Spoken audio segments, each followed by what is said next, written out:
আচ্ছা, আমরা একটা খেলা খেলবো, ঠিক আছে? প্রথমে খেলবো ক্যাডবেরি দিয়ে। এটা হচ্ছে ক্যাডবেরি ডেয়ারি মিল্ক। কে নেবে? আমি এটা তো আমি কাউকে দেবো না, এটা আমি নেবো। আমি না না, আবার দেখো, এটা বিস্কিট। আমি নেব কে নেবে? আমি আমি তোমার। হ্যাঁ এটা জেমস। আমি নেব কে নেবে? আমি আমি এটা নেবে বড়দা। এটা কে নেবে এইটা হচ্ছে কি বলো তো? আমি টিকটিকের ডিম। এটা একটা খেয়ে দেখি আমি আগে। আর পরেই তো গেল।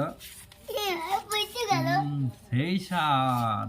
এটা তো দেবো না কাউকে, এটা তো ছোটবেলায় আমি খেয়েছি। না না না না না না, এটা কার কার? এটা কে নেবে কে নেবে? ওই, ও যা।